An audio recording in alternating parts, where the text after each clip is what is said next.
กระจายเสียง FM 104.5 เมกะเฮิรตซ์ ขอเชิญร่วมงานปฏิบัติธรรมสานต่อเจตนาครูบาอาจารย์สืบกำกึดยึดเจตนาเสริมสร้างศรัทธานำพาประชาชนงานปฏิบัติธรรมณม่อนพระศรีสองเมืองดอยนางแก้วระหว่างวันที่8 ถึง 12 ธันวาคม 2564 เพื่อสืบทอดเจตนาครูบาอาจารย์พระเดชพระคุณพระเทพวิสุทธิคุณกุศลคันธโรอดีตที่ปรึกษาเจ้าคณะจังหวัดเชียงใหม่และพระเดชพระคุณพระสุนทรปริยัติวิกรมทรัพย์นรินโทอดีตเจ้าคณะอำเภอเวียงป่าเป้าตลอดจนเป็นการสร้างความสามัคคีในหมู่คณะสงฆ์นำพาญาติโยมพัฒนาจิตใจฟังเทศน์และร่วมกิจกรรมพิธีบรรจุพระบรมสารีริกธาตุประดิษฐานในเจดีย์42เมืองพระธาตุดอยสุเทพจำลอง1 องค์กำหนดการดังนี้วันที่1 ถึง 7 ธันวาคมเตรียมงานเตรียมสถานที่วันที่8 ถึง 11 ธันวาคมปฏิบัติธรรมเวลาตี 4ตื่นนอนเวลาตี 4 เกิ่งถึง 6 โมงทำวัดเจ้าเวลา 6 โมงถึง 7 โมงเช้าทำความสะอาดสถานที่ทั่วบริเวณเวลา 7 โมงถึง 8 โมงเช้าฉันเจ้าเวลา 8 โมงถึง 10 โมงจัดเตรียมสถานที่พร้อมญาติโยมทยอยทำบุญบรรจุวัตถุมงคลต่างๆตลอดทั้งวันเวลา 10 โมงถึง 11 โมงฟังเทศน์นึ่งกันจากพระนักเทศน์คลื่นสีขาวและเครือข่ายเวลา 11 โมงฉันเพลเวลาเที่ยงถึงบ่าย 2 โมงญาติโยมทยอยทำบุญและบรรจุวัตถุมงคลเวลาบ่าย 2 ถึงบ่าย 3 โมงฟังเทศน์นึ่งกันจากพระนักเทศน์คลื่นสีขาวเพื่อชาวประชาและเครือข่ายเวลาบ่าย 3 ถึง 5 โมงแลงเปิดโอกาสให้ญาติโยมทยอยบรรจุวัตถุมงคลตามเจตนาเวลา 5 โมงถึง 6 โมงเย็นทำภาระธุระส่วนตัวส่งน้ำเวลา 6 โมงถึง 2 ทุ่ม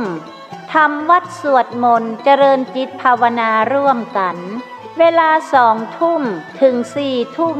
ฟังบรรยายธรรมสนทนาธรรมถ่ายทอดการออกอากาศทางสถานีวิทยุเครือข่ายคลื่นสีขาว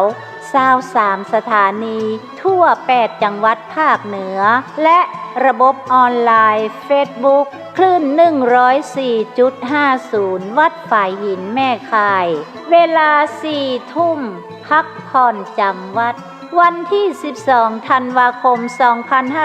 2564 พิธีบรรจุพระบรมสารีริกธาตุเริ่มเวลาเที่ยง 9 นาที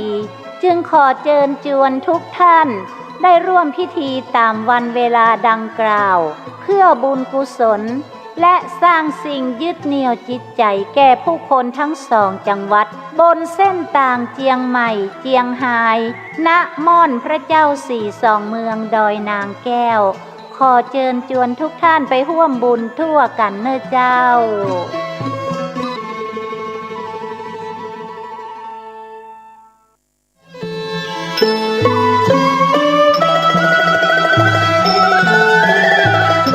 ขอเรียนเชิญศิษยานุศิษย์ร่วมพิธีเจริญพระพุทธมนต์สืบชะตาหลวงทักษิณานุปทานครบรอบ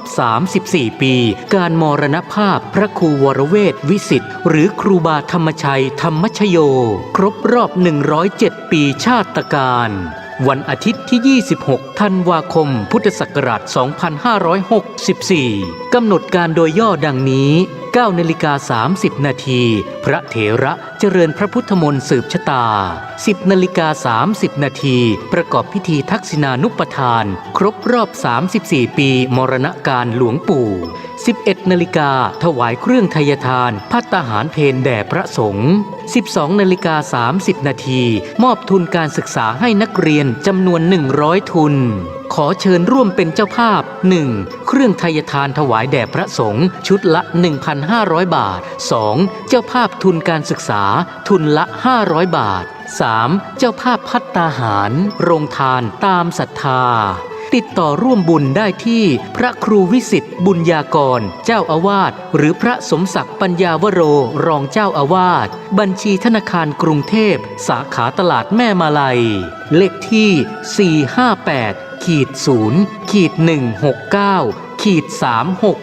458-0-169-367 ชื่อบัญชีพระอธิการอินคำจิตตปุญโย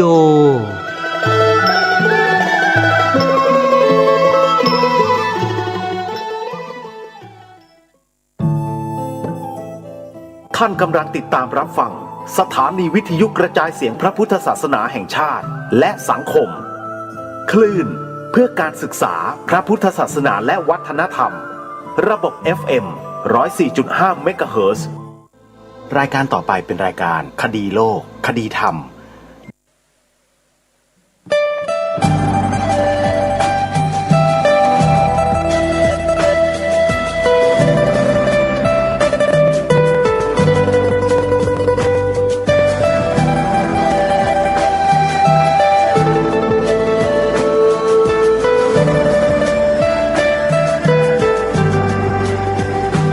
กล้าคิด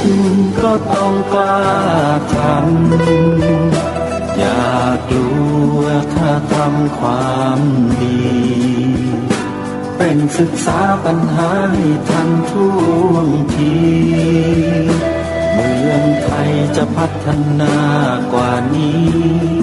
รายการดีๆคดีโลกคดีธรรมขอ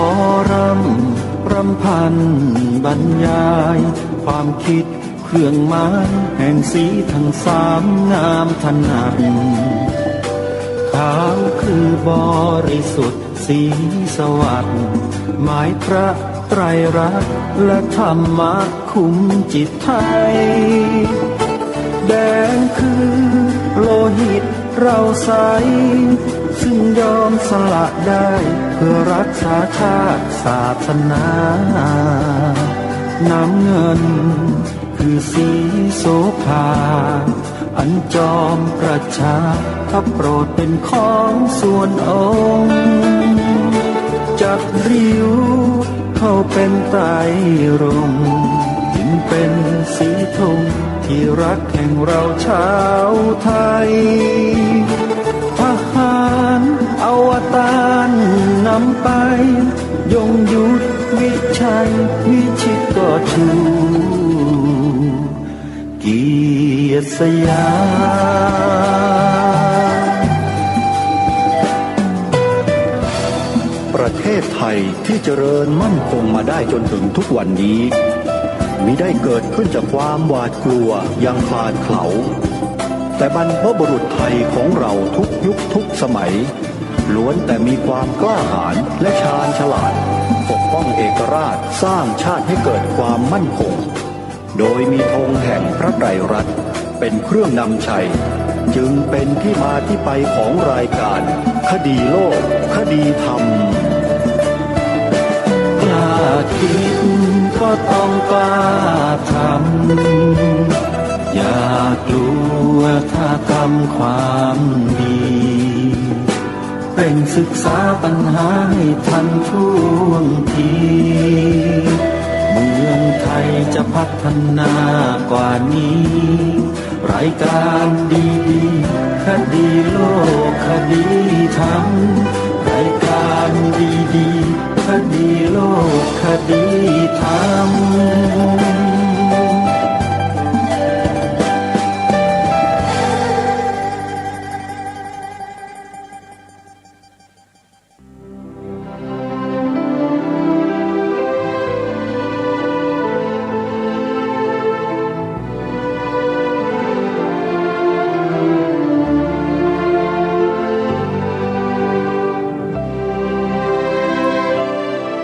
ขอกราบ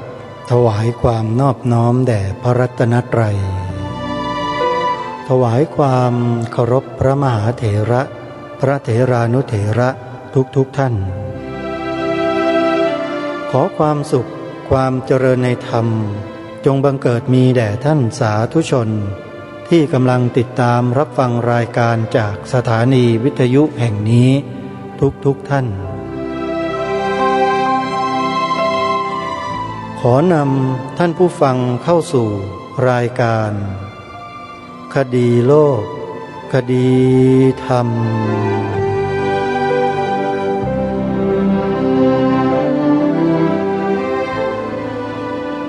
พบกันวันนี้วันแรม13 ค่ำเดือน12วันนี้ตรงกับวันพฤหัสบดีที่2 ธันวาคมพระพุทธศักราช 2564 รายการคดีโลกคดีธรรมมาพบกับท่านผู้ฟังเป็นปกติทุกวันจันทร์ถึงวันศุกร์และวันเสาร์อาทิตย์ทางสถานีวิทยุแห่งนี้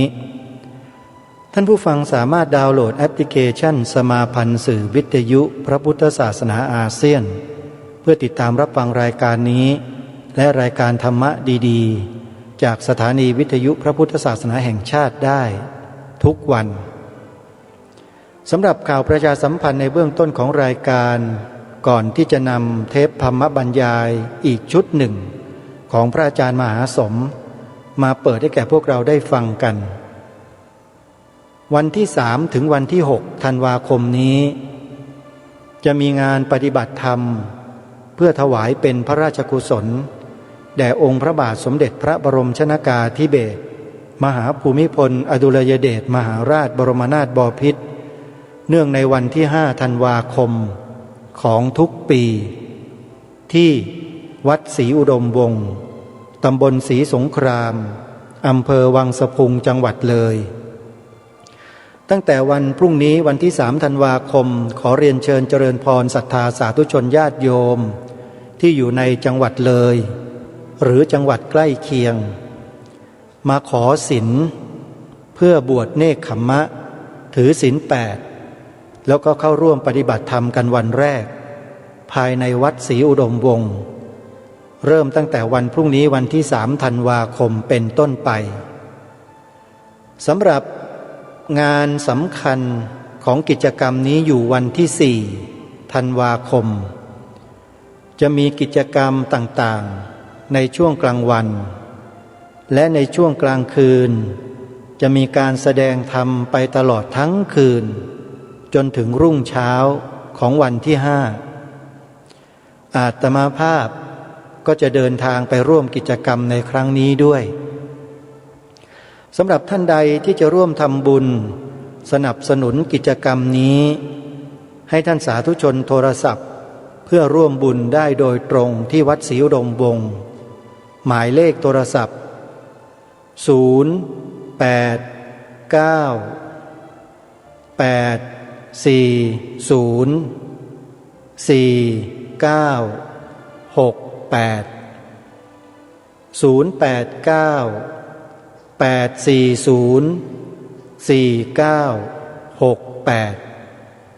อย่างไรก็ตามงานปฏิบัติธรรมของพวกเราชาวพุทธเป็นกิจกรรมที่ควรกระทำอย่างยิ่งใครได้มีส่วนร่วมถือว่าได้บุญ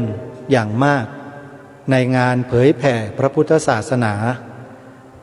วันนี้รายการคดีโลกคดีธรรมนำเทปธรรมบรรยายอีกชุดหนึ่งของพระอาจารย์มหาสมศิริปัญโยท่านเทศไว้ในงานปริวาสที่วัดใดวัดหนึ่งและเนื้อหาน่าสนใจมากจึงนำมาเปิดให้พวกเราได้ฟังกันในวันนี้และวันพรุ่งนี้ถ้าหากท่านใดที่มีโอกาสก็เปิดรับฟังกันมีอยู่2 ช่วงใน1 คลิปเพราะคลิปนี้มีเวลาประมาณ1 ชั่วโมงเดี๋ยวไปติดตามรับฟังพร้อมๆกันธรรมบรรยายของพระอาจารย์มหาสมนั้นมีหลักการมีเหตุผลน่าฟังมากไปติดตามรับฟังพร้อมๆกันได้ณ บัดนี้ขอกราบคารวะคณะครูบาอาจารย์ขอโอกาสคณะสงฆ์ทั้ง2 ฝ่ายคือคณะอาจารย์กรรมแล้วก็พระมานัตตจาริกะทุกรูปแล้วก็ขอเจริญพร สามเณรญาติโยมอุบาสกอุบาสิกาผู้มีความสนใจใฝ่ศีลใฝ่ธรรมช่วงเวลาต่อจากนี้ไปพวกเราจะได้ร่วมกันสร้างประโยชน์สร้างบุญให้เกิดขึ้นนั่นก็คือฝ่ายหนึ่งก็คือสร้างบุญให้สำเร็จได้ด้วยการแสดงธรรมส่วนอีกฝ่ายหนึ่งนั้นก็จะพยายามสร้างบุญให้เกิดขึ้นด้วยการฟังธรรมนั่นก็คือเป็นบุญกิริยาวัตถุ10อย่างซึ่งเป็น2ข้อในจำนวนบุญกิริยาวัตถุ10นั้นเบื้องแรกนั้นกับผมเลือดตมาต้องขอแสดงอาบัติแก่ครูบาอาจารย์ก่อนซึ่งก็คือกับผมเองนั้นตอนนี้ก็อยู่ในฐานะที่ประพฤติอุทานวิธีเหมือนกันแต่มันเกิดอุบัติเหตุออกไม่ได้ว่าจะออกวันนี้แต่ทีนี้มันเกิดอุบัติเหตุทางวินัยคือองค์หนึ่งท่านมาทำให้วัดเสียไปก็เลยไม่ได้ออกแต่ด้วยความรักว่าจะมาบรรยายที่นี่เนื่องจากรับนิมนต์ไว้แล้วแล้วก็ผมเองก็เลยมาปรารภอาศัยช่องตรงที่เรียกว่าท่านอาจารย์เมื่อกี้ท่านอาจารย์เอี่ยมนี่เป็นอาจารย์กรรมนะครับนี่พามาเป็นพระเถระท่านก็ได้เอาหลักฐานมาชี้แจงกันเกี่ยวกับเรื่องว่าผู้ประพฤติวุฒานวิธีนั้นอาศัยช่องที่จะสามารถแสดงธรรมตรงนี้เท่าที่ผมเคยไปพบก็มีหลายแห่งอันนี้ก็มีหลักฐานที่ไปที่มาอยู่ในพระไตรปิฎกหมวดว่าด้วยวัด ที่ทำสุมโนเขาก็มีการนิมนต์ให้พระลูกกรรมขึ้นแสดงธรรมตรงนั้นเองซึ่งก็ผมเองจะพยายามนำเสนอจะใช้ความสามารถหรือว่าสติปัญญาของตนเองเท่าที่มีจะได้นำพาคณะครูบาอาจารย์แล้วก็ญาติโยมให้เข้าไปสู่ความเข้าใจที่ดีเกี่ยวกับหลักพุทธศาสนาเท่าที่สติปัญญาจะอำนวยตลอดทั้งเวลาในกรอบที่เราได้กำหนดกันเบื้องแรกเมื่อกี้เราได้คุยกันไปได้หลายเรื่องหนึ่งที่เราได้ปรารภกันก็คือเรื่องพุทธศาสนากับวิทยาศาสตร์พุทธศาสนานั้นเป็นศาสตร์ว่าด้วยการสอนเรื่องของความทุกข์เหตุให้เกิดทุกข์แล้วก็ความดับทุกข์หนทางให้ถึงความดับทุกข์คือเรื่องชีวิตนั่นเองเรื่องราวของชีวิตนี่มันก็เป็นวิทยาศาสตร์ด้วยแล้วก็เป็นธรรมะด้วยเพราะวิทยาศาสตร์ก็คือแขนงหนึ่งของวิชาพุทธศาสตร์นั่นเองในร่างกายของคนเราเนี่ย เมื่อพูดถึงเรื่องเนื้อหนังเคยพูดปรารภบ่อยๆเป็นภาษาอีสานบ้านเราว่าขอให้โยมโหไว้ใจเป็นใยในสังขารเปรียบเสมือนโรงงานมีเครื่องกลอยู่ในท้องมีสมองเป็นโตตั้งโตตีโตอ่านใจเป็นผู้สั่งงานให้คิดดีคิดสั่วตัวต้มก็แม่นมั่นหนังเป็นผู้สะบั้นเดี๋ยวก็อุ่นเดี๋ยวก็หนาวตีนเป็นค้นค่อยสาวยางไปเบิดมือ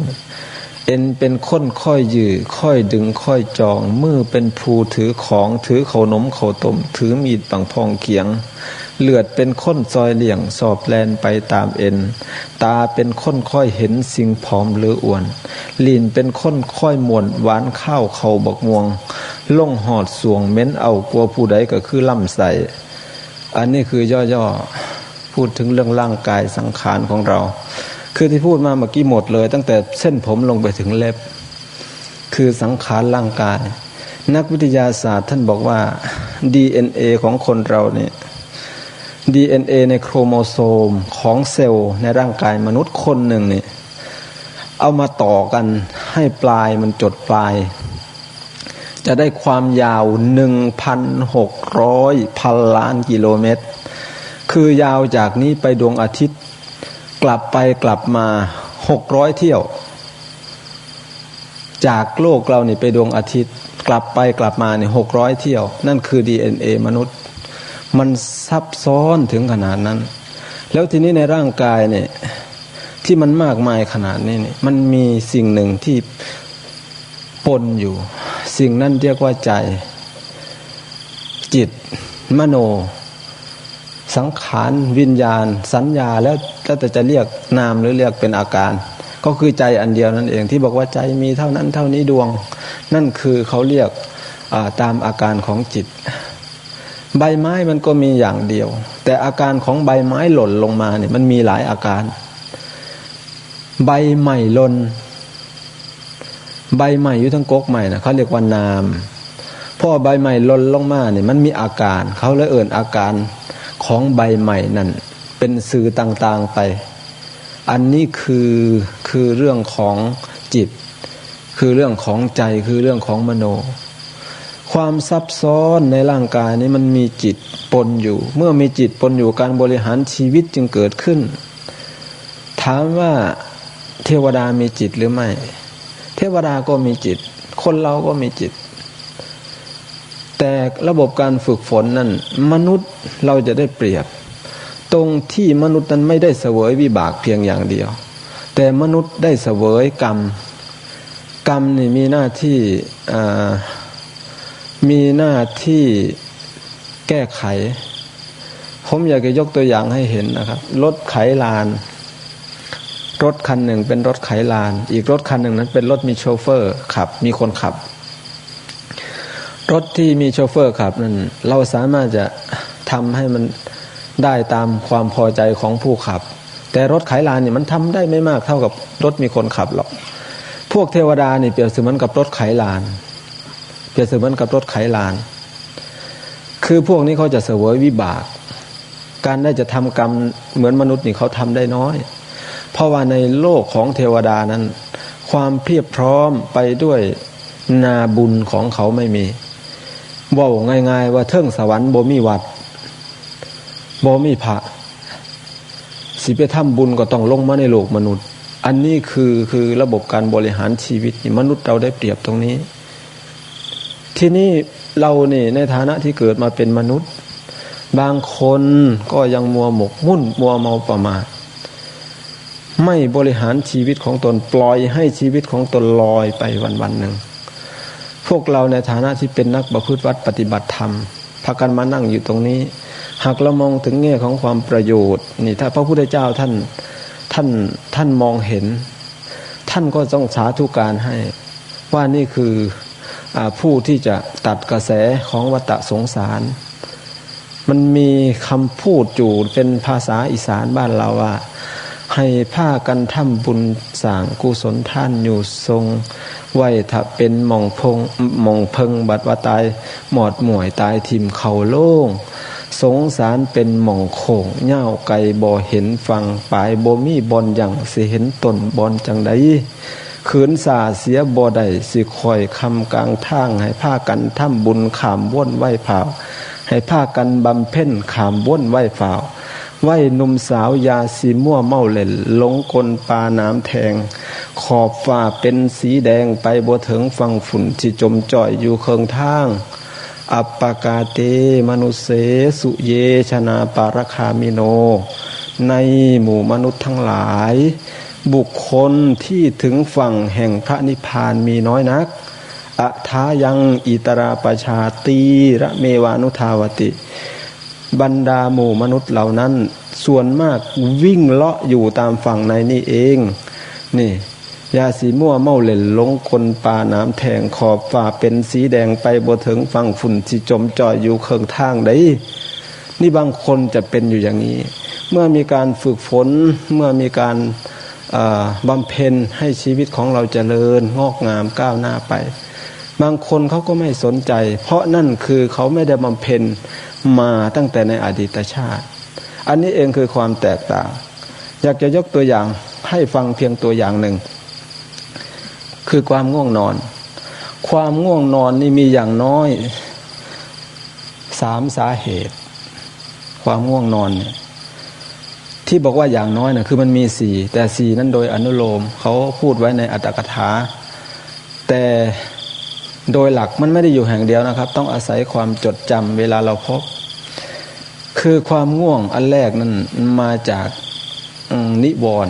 ณ์ครอบงำอันนี้คือความง่วงตัวแรกที่ในความง่วงตัวที่2เนี่ย มาจากความเหน็ดเหนื่อยเมื่อยล้าพระโสดาบันก็ง่วงได้ไม่จำเป็นต้องเป็นปุถุชนหลวงพ่อโมคคัลลานะท่านจำได้ไหมท่านไปนั่งโงกอยู่ที่ถ้ำสุการขาตานั่นน่ะโสดาบันแล้วนะครับนั่นนะดวลหน้าดวลหลังคูบสายคูบขวาเราก็ดีเราเป็นโสดาบันแล้วแต่ว่านั้นท่านเหน็ดเหนื่อยมากบำเพ็ญเพียรมากที่นี่คนปุถุชนนี่ในตอนเช้านี่มานั่งเบิ่งนี่เอาวิดีโอถ่ายรวมๆไว้นะครับสิเห็นคนนั่งแม่ออกบางคนนี่หมุนบรรลุคางปัดสายปัดขวาหมุนดวลหน้าดวลหลังเราก็สู่ของเราคือกันอันนี้คือความง่วงเกิดจากนิวรณ์เป็นส่วนมากสำหรับพวกเราอันตัวที่สองคือง่วงเพราะความเหน็ดเหนื่อยอันความง่วงตัวที่สามนี่เกิดขึ้นเพราะท่านเร่งสมาธิมากเกินไปการเร่งสมาธิมากเกินไปนี่คือมันมีสมาธิมากกว่าความเพียรวิริยังสมาธินาวิริยันจะสมาธินจะวิริเยนะสมตังสมภาวังความเพียรกับสมาธิมันไม่เท่ากันคือเร่งสมาธิมากเกินไปบางองค์ที่โงกอยู่นั่นบ่แม่นบ่มีสมาธิเด้นั่นดวนหน้าดวนหลังนั่นสมาธิอย่างแก่เด้นั่นแต่ว่าความเพียรเราหน่อยเวลาพระเทศไปนั่นก็ฟังหูเรื่องอยู่แต่ว่าดวนหน้าดวนหลังอยู่คือกันคือเร่งสมาธิหลายเกินไปแต่ความเพียรมันไม่พอนี่อันนี้คือความง่วงระดับที่สามที่นี่ความง่วงอีกอันหนึ่งมันไปเจออยู่ในเรื่องที่ถ้าพูดถึงเรื่องธรรมบทท่านจะร้องอ๋อทันทีคือหลวงพ่ออานนท์ได้ถามพระพุทธเจ้าว่าทำไมบางคนนั่งฟังธรรมะจึงโงกพระเจ้าค่ะพระพุทธเจ้าก็เปรียบเทียบว่านั่นคือเป็นสันดานของเขาสันดานแปลว่าความสืบต่อคือพวกนี้เขาเคยเป็นงูเหลือมมามันจะติดอยู่ในสันดานนะครับสันดานนี่เป็นภาษาบาลีแปลว่าสืบต่อที่นี่พวกนี้ถ้ามันติดไปในจะกี่ภพกี่ชาติคนนี้จะได้พัฒนาจิตไปถึงไหนแล้วก็ตามชอบง่วงนั่งว่าจะไปนั่งบนไหนมันสิง่วงสิมันติดอยู่นะครับติดอยู่ในสันดานมันสิมักง่วงคนดังสิเป็นคนฝึกฝนสมาธิสำใดก็สร้างดังนั้นการมองเห็นเพียงคนง่วงเนี่ยเราอย่าเพิ่งไป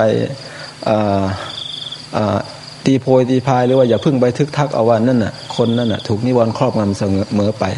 อาจจะมาจากการเร่งสมาธิมากเพราะสมาธินี่สมาธิกับความง่วงเนี่ยมันเป็นจำพวกยี่ห้อเดียวกันแต่ว่าความเพียรกับความฟุ้งซ่านก็เป็นพวกเดียวกันถ้าเราเร่งความเพียรมากเกินไปสมาธิน้อยเราก็จะฟุ้งซ่านมากทีนี้อาการของความฟุ้งซ่านมันก็คล้ายๆกับวิชานนจินตาผมเคยพูดบ่อยในเรื่องนี้คือวิชานนจินตานี่มันรู้บางคืนเรานั่งสมาธิเราไม่สามารถจะสร้างความสงบได้แต่นั่นไม่ได้หมายความว่าจิตของเราฟุ้งซ่านแต่มันเป็นอาการของจิตที่รู้จากอารมณ์รู้บ่ได้อ่านพระไตรปิฎกเล่มใดเลยบ่ได้ท่องดอกสิโยอังโยนาหิสนังสมาหิสนังสมิงสุติอันติสิทามิมะบ่ได้ท่องนะโมแต่ว่าบัดย่ามมานั่งสมาธิบัดนี้จักมันมาแต่ใสพระไตรปิฎกนี่ว่าไหล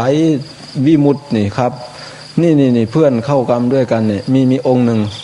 ออกอาการนี่อยู่ที่วัดผมอยู่อะท่านนั่งเทศครับตอนเช้าผมเดินไปองค์นี้เทศกับใครเนาะพอเดินไปท่านเทศอยู่องค์เดียวทุกวันคืออารมณ์แบบนี้ถ้ามันขึ้นมาถ้ามันระงับไม่อยู่มันจะเดือดเทศน้ำจอมปลวกเทศน้ำเงาไม้เทศน้ำก๊กไม้นี่พวกนี้แหละครับเทศอยู่ผู้เดียวเจริญพรญาติโยมนี่ว่าก็ก๊กไม้ทั้งนั้นอันนี้คืออาการของมันไม่สมดุลทางอารมณ์อันนี้เคยยกตัวอย่างให้ฟังเท่านั้นเคยยกตัวอย่างให้เราทราบว่าธรรมชาติของชีวิตมันเป็นทั้งวิทยาศาสตร์แล้วก็เป็นทั้งธรรมะแต่ว่าธรรมะนั้นเป็นแขนงหนึ่งในเรื่องของพุทธศาสตร์ผมเคยยกตัวอย่างบ่อยมีนักวิทยาศาสตร์ระดับโลกท่านเคยพูดบอกว่า the natural and spiritual as meaningful unity if there is any religion that could cope with modern scientific needs Buddhismหากจะมีศาสนาใดรับมือได้กับความต้องการสมัยปัจจุบันคือวิทยาศาสตร์สมัยปัจจุบันศาสนานั้นควรเป็นพุทธศาสนาคนพูดเช่นนี้ก็คือไอน์สไตน์เป็นคนพูดไอคำขึ้นต้นที่บท the natural and spiritual as meaningful unity หมายความว่าวิทยาศาสตร์ ทางจิตกับทางธรรมชาตินั้นต้องรวมกันเป็นหนึ่งเดียว as meaningful unity มีความหมายเป็นหนึ่งเดียวอันนี้คือมันรวมกันแต่ปัจจุบันนี้คนเราจะพยายามข่มเหงธรรมชาตินี่เมื่อบ่เข้าใจกับปฏิบัติบ่ถูกหมู่เฮามาจังสี่ครูบาอาจารย์มาญาติโยมมาร่วมกันประพฤติปฏิบัตินี่บางคนเห็นนี่มันไส้นะนี่โอ้ยจะแม่นเด้พวกอรหันต์การงานก็บ่สร้างวัดว่ามีก็บ่รู้จักเพิ่นพากันไปนั่งเฮ็ดหยังหลีอยู่น้ำป่าพุ่นนี่บางคนไปอย่างนั้นปานนั่งสุสาดานะพี่เมียหลวงนางสุธรรมาเขาก็ทำช่อฟ้านางสุนันทาเขาก็ขุดสระนางสุจิตราเขาก็ทำสวนดอกไม้เพิ่นบัดคาดท่าแป้งแต่งแต่โตนี่นางสุธรรมานั่นทำบุญโกสงาอานิสงส์ซอฝ่าได้นำอยู่ทรงเถิงบุญหักสูงโบเนิงคอยเอียงลบหนีเฮ็ดให้นั่งผ่านพบจูในเมืองฟ้าฝ่ายสุนั่นท่านองคุดสะอันกวงใหญ่หวังให้คนอื่นใดสะล่างสวยสงอานิสงส์นั่นคือกันกับพี่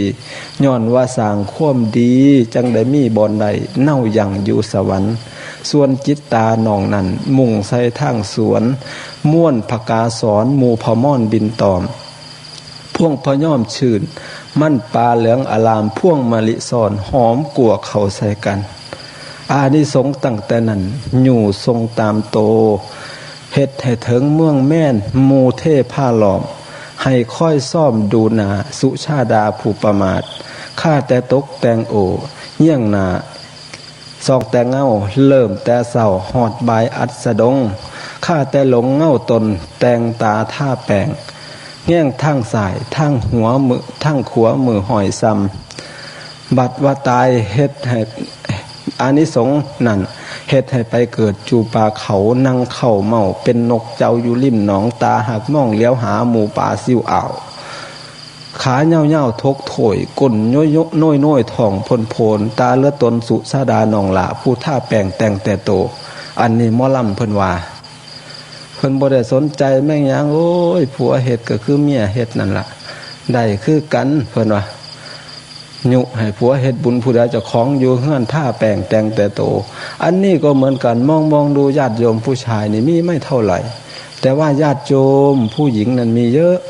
โอ้ยเมียเฮาไปแล้วล่ะไปวัดแล้วเพิ่นว่าเพิ่นสินั่งถ้าเอาบุญน้ำเมียเพิ่น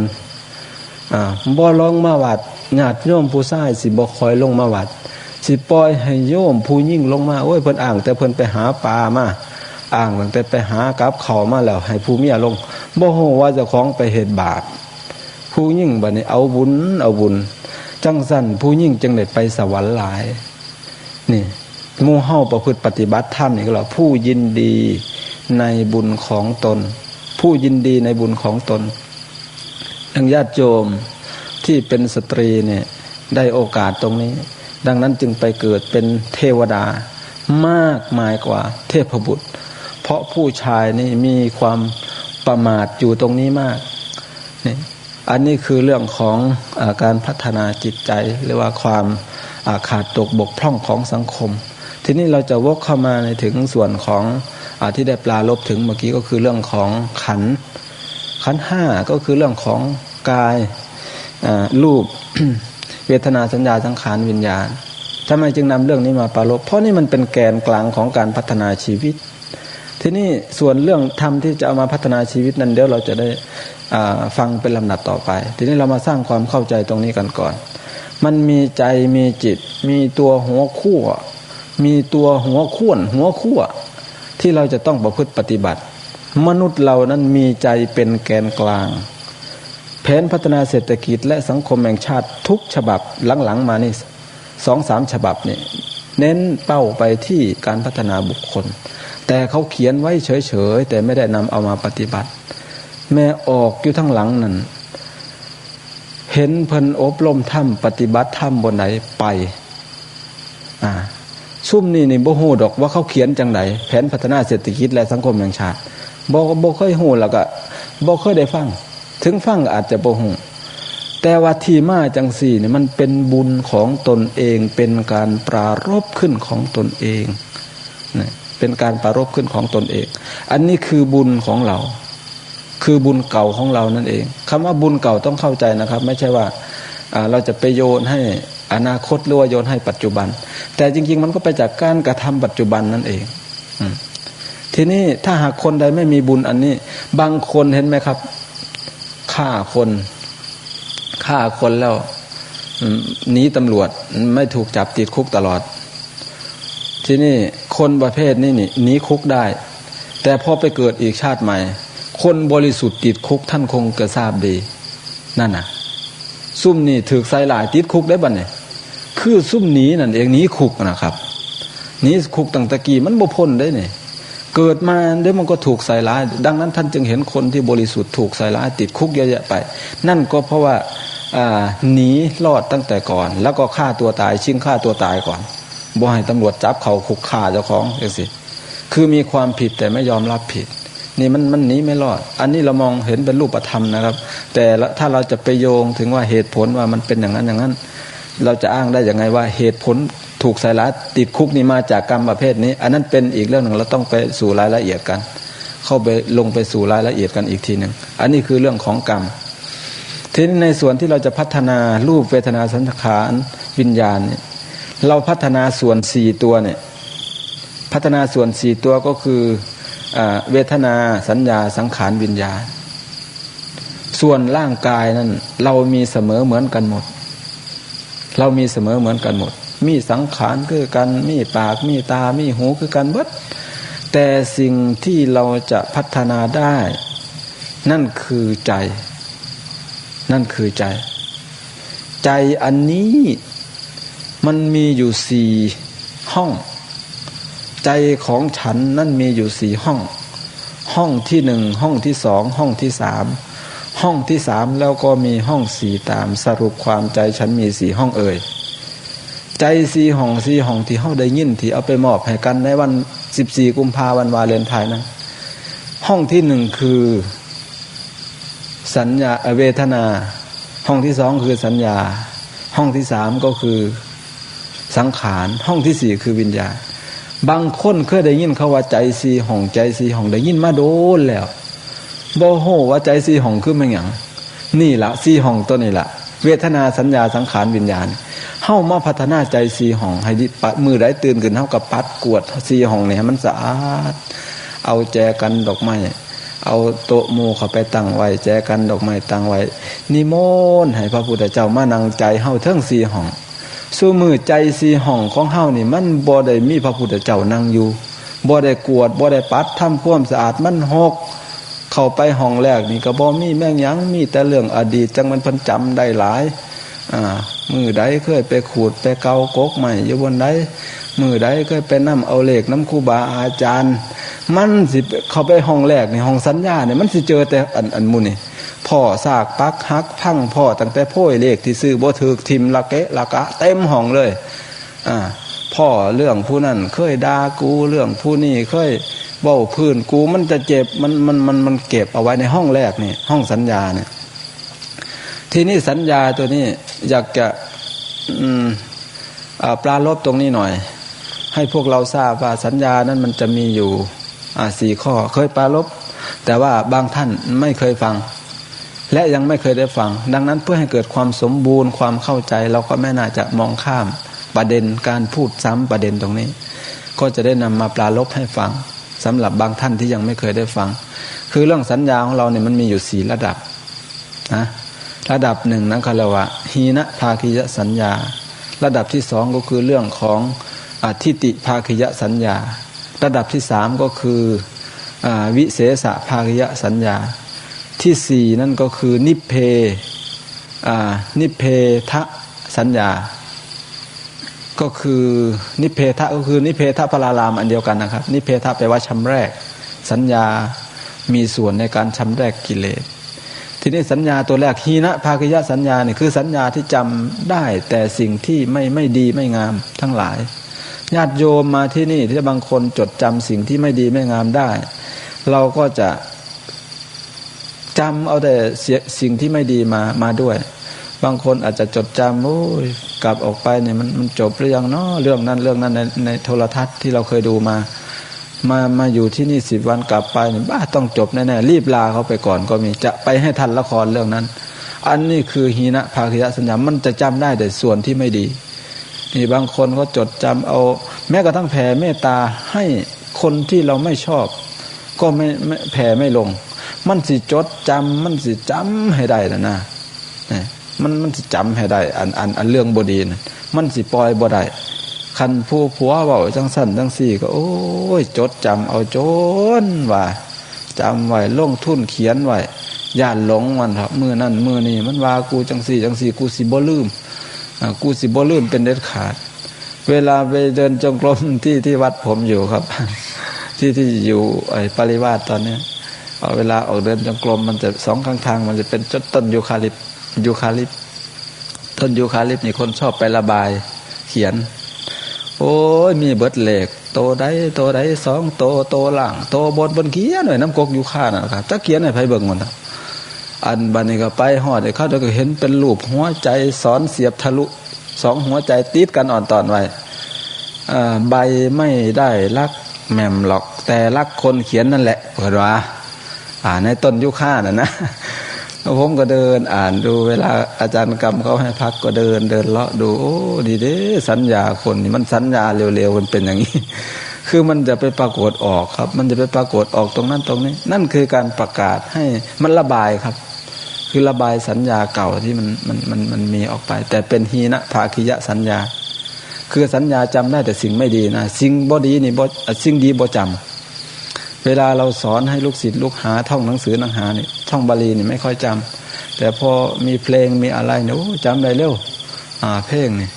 เดินนั่งเดินคือว่าน่ะเดินนั่งเดินนั่งเดินเนี่ยจำได้เร็วอันนี้คือมันสัญญามันจำอย่างนั้นเวลามีงานในวัดในวาปัจจุบันนี่เพราะอะไรครับเพราะอะไรจึงพระเราเนี่ยจึงต้องต่อสู้กับเรื่องนี้เหลือเกินคือเรื่องอบายมุขผู้ที่ยังมีอุดมการณ์ยังทำงานเพื่อศาสนาอยู่เราจะพยายามต่อต้านในเรื่องนี้รับศึกหนักสำหรับครูบาอาจารย์ทุกรูปนี่ผมเห็นใจเป็นหยังเขาจังไปยกมือเอาหมอลำเอาหมอหลองเอาหมอลำสิง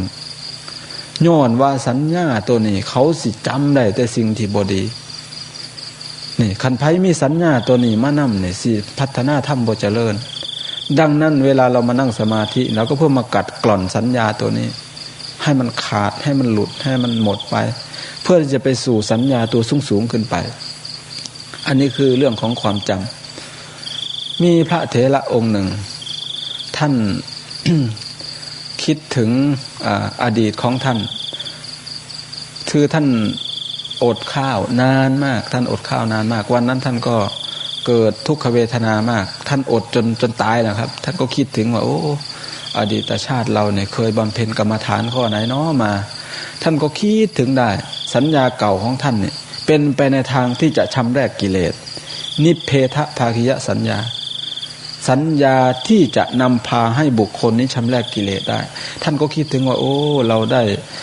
มรณานุสติกรรมฐานท่านก็คิดถึงความตายคิดถึงมรณานุสติคิดถึงว่าคนเราเนี่ยความตายเนี่ยมันก็เป็นธรรมดาไม่จีรังยั่งยืนความตายเป็นของเที่ยงทุวังมรณังความตายเป็นของเที่ยงคิดเป็นเรื่องธรรมดาท่านไม่กลัวความตายขณะที่ท่านคิดอย่างนั้นจิตมันเริ่มสงบลงบรรลุขณะจิตเดียวนะครับพวกนี้บรรลุเร็วมากคือการบรรลุนั้นมันไม่ใช่ว่าไอ้ที่บางคนอาจจะเห็นว่าเป็นโสดาบันตั้งนานอย่างหลวงพ่ออานนท์นี่เป็นโสดาบันตั้งนานกว่าจะได้บรรลุแล้วก็ขณะที่ท่านได้บรรลุนั้นบรรลุหลังจากที่พระพุทธเจ้าเสด็จดับขันธ์ปรินิพพานไปแล้วพระพุทธเจ้าบอกว่านิยโตสัมโพธิปรายโนนี่คือพูดง่ายๆก็คือหลวงพ่ออานนท์ท่านจะได้บรรลุธรรมขั้นเบื้องสูงแน่นอนมีการตรัสรู้ธรรมเป็นเบื้องหน้าพระพุทธเจ้าพยากรณ์นั้นคือไม่ตกไปสู่ที่ต่ำเป็นธรรมดาสำหรับผู้ได้โสดาบันแล้วจะช้าหรือเร็วนั้นขึ้นอยู่กับอาการของผู้เป็นโสดาบันถ้าหากว่าเป็นโสดาบันแบบสัทธานุสารีเป็นพวกโทสะจริตพวกนี้บำเพ็ญวิปัสสนาขออภัยบำเพ็ญสมถะมากกว่าวิปัสสนาพวกนี้จะเป็น โสดาบันชาติเดียวเอกพีซีพวกนี้ถ้าอีกพวกหนึ่งเป็นพวกโลภะจริตโลภะจริตตั้งแต่ก่อนนั้นถ้าเราบำเพ็ญไปเรื่อยๆถ้าเรารู้ว่าเราได้บรรลุธรรมเนี่ยมันจะรู้เองครับแต่ที่ไปอวดไปโฆษณาอวดอุตริมนุสธรรมกันส่วนมากนะจะไม่บรรลุหรอกคือพวกบรรลุนี่จะไม่พูดผู้พูดนั้นส่วนมากจะไม่บรรลุแต่ถ้าถามในอัตถกถาท่านบอกไว้ถ้าเขาถามจริงๆก็บอกได้นะครับแต่ส่วนมากท่านจะก่อนจะบอกนี่ก่อนเล่นลีลากันจนเหนื่อยแล้วครับกว่าจะบอกไม่ใช่ว่าปุ๊บปั๊บบอกเลยปัจจุบันนี่ท่านจะเห็นว่าเขาไม่ถามก็บอกท่านอาจารย์วิจัยซึ่งเป็นหัวหน้าทีมงานที่จัดปริวาสอยู่ที่ผมอยู่นั้นท่านบอกว่าไอ้ปีที่เฮาใส่เม็ดง่านั่นนะครับเวลาเฮาไปตีนี่ถ้ามันมีของอยู่ทั้งในนี่มันสิบ่ดังมันดังอยู่ดอกมันสิดังแกนๆตึบๆคันปิ๊บหน่วยใดเป่าต้นนั้นน่ะดังแห้งคันผู้ใดอวดก็คือกันนั่นแหละครับปีเป่าบ่มีหยังดอกทั้งในโฆษณามีถึงกับมีจดหมายมีหนังสือมาให้เราไปดูพระอรหันต์ก็มีเดี๋ยวนี้มีนะครับมีข่าวที่โน่นมีข่าวที่นี่แต่ว่าถ้าหากว่าข้างในนั้นมีวัตถุสิ่งของอยู่ก็จะไม่ค่อยดังหรือดังก็ดังหนักแน่นมากอันนี้ก็ลักษณะเหมือนกันคือลักษณะของการบรรลุธรรมเนี่ยมันก็เหมือนกับที่ยกอุปมามานี้อันนี้คือเรื่องของสัญญาถ้าหากว่าสัญญาเลวมันก็จะบันทึกในส่วนที่ไม่ดีถ้าหากว่าสัญญานั้นเป็นนิพเพทภาคิยสัญญาก็จะพานำให้ชำระกิเลสได้คิดถึงสัญญาเก่าอย่างเรื่องภิกษุ500ไงครับเรื่องนี้ไงที่มีทะเลาะเบาะแว้งกันกรณีธรรมกายมาเมื่อไม่นานมานี้ก็คือเรื่องภิกษุ500รูปท่านไปคิดถึงอดีตว่าโอ้แต่ก่อนนี่เราบำเพ็ญทำอะไรมาเนาะในอดีตชาติท่านก็คิดได้ว่าโอ้เราเคยบำเพ็ญไตรลักษณ์มาอนิจจาวัฏสังขารสัพเพสังขาราอนิจจติยถาปัญญายปัสสติเมื่อใดบัณฑิตเห็นว่าสังขารทั้งปวงไม่เที่ยงอัฏฐนิปินดติทุกเขเอสมโควิสุทธิยาเมื่อนั้นย่อมเหนื่อยหน่ายในสิ่งที่ตนทุกข์ที่ตนหลงนั่นแหละเป็นทางแห่งพระนิพพานท่านก็คิดว่าสังขารทั้งหลายทั้งปวงไม่เที่ยงสังขารทั้งหลายทั้งปวงเป็นทุกข์สังขารทั้งหลายทั้งปวงเป็นอนัตตาท่านคิดถึงสัญญาเก่าเป็นนิพเพทภาคิยสัญญาชำระกิเลสหลุดพ้นทีนี้ก็มีสำนักธรรมกายเขาก็ไปตีตรงนี้บอกว่าคำว่าสัพเพธรรมาอนัตตาในที่นี้ก็คือเรื่องของขันธ์ห้าท่านหมายถึงขันธ์ห้าด้วยเขามีอิทะนะครับข้างหน้าเขาจะวางอิทะไว้อิทะนี่เป็นภาษาบาลีในที่นี้หมายถึงขันธ์ห้าด้วยแต่ที่นี่เขาก็บอกว่าเขาไม่ได้หมายถึงนิพพานพูดง่ายๆเขาหมายถึงขันธ์ห้าแต่ว่าไม่ได้หมายถึงนิพพานเขาก็บอกว่านิพพานนี่มันต้องเป็นอัตตามันไม่ใช่อนัตตาที่นี่ก็มีนักปราชญ์ในทางพุทธศาสนาท่านหนึ่งก็ไปบอกว่าจริงๆมันก็ชัดเจนอยู่แล้วคำว่าอิทะเนี่ยเขาเอาหมายเฉพาะเรื่องนี้ไม่ได้หมายถึงเรื่องอื่นด้วยเพราะว่าในเรื่องนี้นี่พระ500รูปนี่คิดถึงสัญญาเก่าคือนิพเพทภาคิยสัญญาและลึกถึงว่าโอ้แต่อดีตนี่เราเคยบำเพ็ญไตรลักษณ์มาท่านก็เลยพากันบำเพ็ญไตรลักษณ์คิดในสังขารของตนเองนี่ว่ามันไม่เที่ยงมันเป็นทุกข์เป็นอนัตตาในที่สุดก็ได้บรรลุธรรมทั้ง500รูปอันนี้ก็ไม่มีปัญหาอะไรสรุปแล้วก็คือว่านิพพานนั่นก็คืออนัตตานั่นเองอันนี้คือหลักฐานมันชัดเจนแต่ว่าเฉพาะในเรื่องนี้เนี่ยเขาหมายถึงว่าภิกษุพวกนั้นน่ะปรารภเรื่องขันธ์ห้าว่ามันเป็นอนิจจังทุกขังอนัตตาเฉพาะในเรื่องนี้นะครับมีอยู่ในธรรมบทท่านไปหาเปิดอ่านได้อันนี้คือสัญญามันดีแล้วก็สัญญาไม่ดียกเพียง2ข้อก่อนส่วน2ข้อกลางนั้นเราจะผ่านไปทีนี้สัญญาตัวนี้มันสามารถติดตามคนไปได้มากกว่า3ตัวนะครับทำไมตัวนี้จึงมีบทบาทมากเพราะตัวนี้มันเปรียบเสมือนกับถ้าเป็นแผ่นบันทึกข้อมูลของเราแผ่นดิสก์ในคอมพิวเตอร์นะครับมันจะบันทึกพวกซอฟต์แวร์นะมันจะบันทึกข้อมูลไว้คนบางคนนี่ไปเกิดอยู่ที่ไหนนี่จำได้หมดนะครับถ้าหากเราสามารถประพฤติปฏิบัติไปจนถึง ขั้นที่เรียกว่าระลึกชาติได้มันจะย้อนรีเพลย์มาครับเหมือนกับเราย้อนเทปนะครับโอ้ไปเกิดชาตินั้นชาตินั้นเป็นอย่างนั้นเป็นอย่างนั้นนาง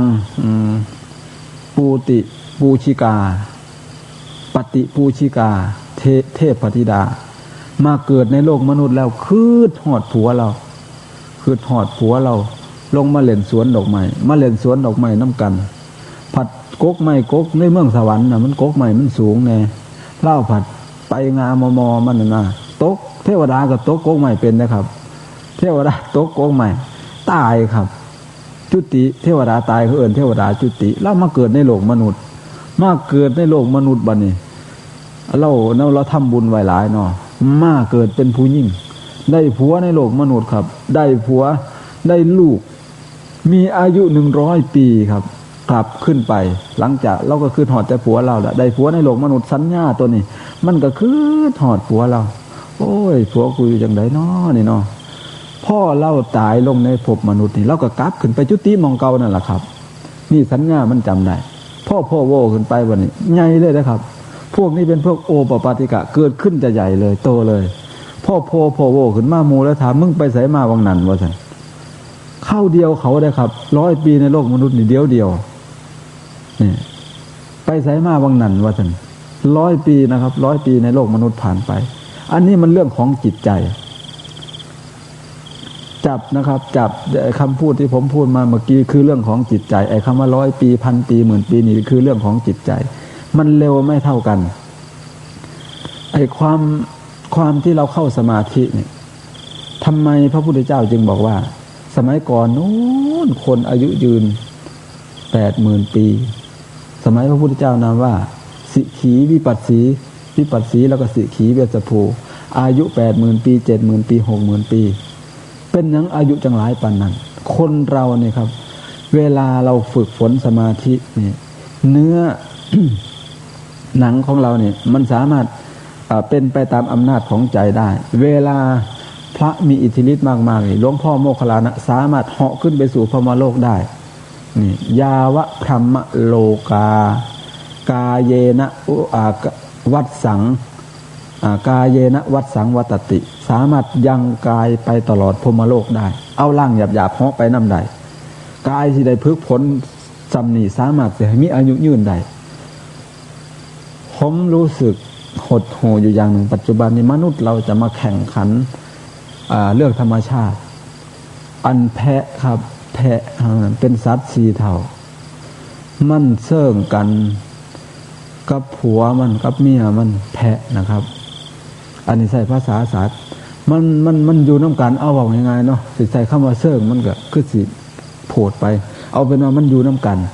มันออกลูกของมันมาตั้งแต่ก่อนเผ่าพันธุ์มนุษย์บ่ท่านเกิดคุณแพะเกิดก่อนคนเลยครับเผ่าพันธุ์มนุษย์อันพวกลิงไม่อย่างต่างๆนั่นโฮโมอะไรซาเปียนอะไรนั่นนะยังบ่ท่านเกิดได้ครับแพะมันเกิดมาก่อนแล้วสู้มือนี่มนุษย์ทำทามาเฮ็ดโคลนนิ่งเพิ่นเฮ็ดแพะดอลลี่2 ปีที่แล้วนะครับโคลนนิ่งแพะดอลลี่ออกมาตัวหนึ่งเพิ่นดีใจจนว่าดีดากดีดก้นมนุษย์นะขนาดว่าแม่ก็พอมันเฮ็ดเองนั่นมันเฮ็ดได้ดีกว่านั้นมาโดนแล้วมนุษย์เพิ่นทำท่าไปเฮ็ดป่ะนี่ครับเอาเซลล์นี่ครับเอายีนของแม่แพะดอลลี่นี่ไปโคลนนิ่งเป็นตัวฝาแฝดขึ้นมาท่านรู้ไหมว่าไอ้แพะตัวที่ถูกโคลนนิ่งมาปัจจุบันนี้มันจะแก่เท่าตัวนั้นแหละเพราะเอายีนแก่ไปโคลนมันผิดธรรมชาตินะลูกแพะมันออกมันสิคอยใหญ่ไปตามลำดับเลยครับแต่นี่มันสิเท่าตายพร้อมกับตัวแท้มันเพราะว่าเขาเอายีนตัวแกนั่นไปโคลนอันนี้ก็เหมือนกันครับคนเราเนี่ยทำไมอายุยืน 5-6 หมื่นปีมันเรื่องของจิตครับคือจิตเท่าเนี่ยบรรย่ำฝึกฝนขับพระพุทธเจ้าก่อนเล่าสิปัตอาดับขันธ์ปรินิพพานเนี่ยก็แสดงโอภาสนิมิตให้พระอานนท์พุทธอนุชาเนี่ยทราบหลายครั้งแต่ท่านก็ไม่รู้ท่านก็ไม่ได้ทูลอาราธนาพระพุทธเจ้าไว้พระพุทธเจ้าก็พยายามพูดเป็นปริศนาอยู่แบบว่าดูก่อนอานนท์บุคคลใดเจริญอิทธิบาท4ประกอบด้วยประธานสังขาร บุคคลนั้นสามารถที่จะมีอายุอยู่1 กับหรือยิ่งกว่ากับก็ได้อานนท์ก็ไม่รู้ไม่ได้ทูลนิมนต์ไว้นี่ทำไมจึงสามารถมีอายุยืนได้ก็เพราะว่าจิตนั่นเองครับความถี่ของจิตเนี่ยผมจะยกตัวอย่างให้เห็นแต่เป็นตัวอย่างอุปมาสมมติว่าครูบาอาจารย์นั่งอยู่ขณะนี้ทุกรูปนะครับเข้าฌานสมาบัติเขาหอดฌานสมาบัติ8เขานิโรธสมาบัติถึงแม่ออกนั่นแหละนั่งอยู่ทั้งหลังนั่นบ่มีองค์ใดบ่เข้าอันดอกเบิดเลยนั่งมูที่ห้าวเขาฌานอยู่นี่เบิดเลยนั่งอยู่จังสี่ลมหายใจสิบ่มีไม่มีลมหายใจนะครับคนข้างนอกเข้ามาจะเห็นแต่ขยายนี่ครับเปิดวีอยู่ไฟกับสิหุ่งยุงสิบ่มีองค์ใดไปปิดไปน้ำไหลกับสิไหลยงสั่นละมูที่ห้าวเขาฌานเบิดสมมติว่าพวกเราเข้าฌานอยู่นี่สักเอาสัก200 ปีแล้วกันไม่ต้องเอามาก200 ปีหลังจาก200 ปีผ่านไปเมืองศรีสะเกษเมืองอุบลนี่จักเขาสิเปลี่ยนเป็นจังไดไปเบิดแล้วอันเถาะซุ่มเกิดพร้อมกับเฮาน่ะเขาเอาไปกีเบิดแล้วเอากระดูกมาใส่กระอูไปแล้วหมู่ที่เฮานี่ก็ยังสิหนุ่มซ้ำเก่าวันที่ท่านออกจากฌานสมาบัตินั้นท่านจะหนุ่มเท่ากับวันนี้ล่ะครับ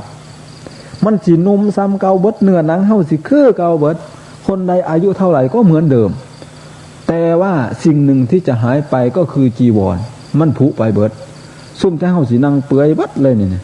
แม่ออกอยู่ทั้งหลังนั่นก็สิเปื่อยน้ำกันไปเบิดเพราะว่าเสื้อผ้ามันผุเบิด200 ปีนี่คือสิอยู่บ่ได้แต่ว่าเนื้อหนังมันสิอยู่คือเก่าอันนี้คือเรื่องของจิต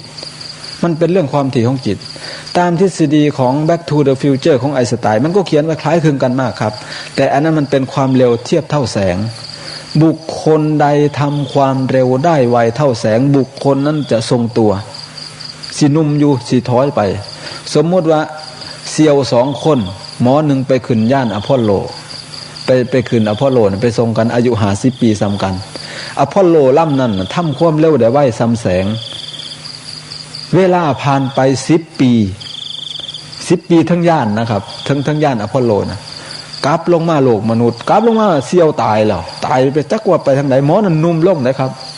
ถอยจาก50 ปีหนุ่มลงมาเป็นเด็กหน่อยมันนุ่มลงแต่ว่าทฤษฎีเข้าฌานของเรานี่มันแน่นอนกว่าพระพุทธเจ้าท่านสอนไว้อันนี้มันเรื่องของจิตตัวนี้แหละครับที่บอกว่าธรรมโมหเวรคติธรรมจาริงธรรมแหละย่อมรักษาผู้ประพฤติธรรมเป็นนิจที่ผมเคยยกตัวอย่างบ่อยๆก็คือเรื่องของยักษ์ตีศีรษะหลวงพ่อสารีบุตรนะครับนั่งหัวโลนมาบอยู่กลางแก่งยักษ์เหาะมา2 ตัวไม่ค้อนฟาดป๊าบโหลดตัวหนึ่งอ่ะฟาดโถหัวโลนนี่เป็นตะตีเถอะแม่ค้อนตะบองสัตว์ค้อนตะบองอันนั้นตีช้างนะครับสูงใหญ่จมไปในดินตีภูเขานี่ขาดกระจุยตีถึกหัวหลวงพ่อสารีบุตรเล่านั่งเสยหลวงพ่อโมคคัลลานะมาถามว่าเป็นจะไหนขน่อยรู้สึกเป็นทุกข์ที่ศีรษะหน่อยหนึ่งเล่าว่าที่นี่เขาก็ไขความว่าเทรัสสะสมาปฏิภเลนะอุปัฏฐัมปิตสีสสะนะโกจิวิกาโรอโหสิอวุธิตกาเล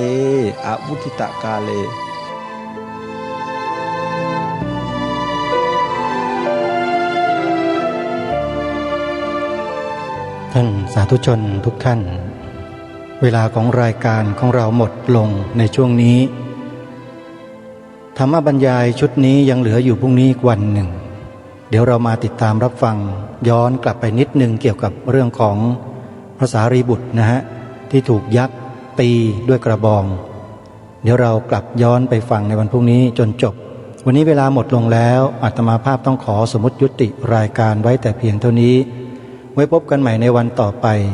ขอความสุขสวัสดีจงมีแด่ท่านผู้ฟังทุกท่านทุกคนเทินขอเจริญพร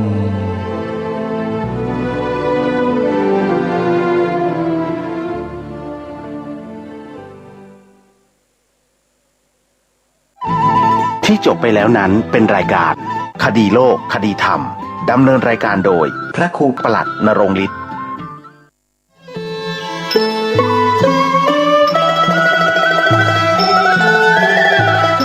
ขอเรียนเชิญศิษยานุศิษย์ร่วมพิธีเจริญพระพุทธมนต์สืบชะตาหลวงทักษิณานุปทานครบรอบ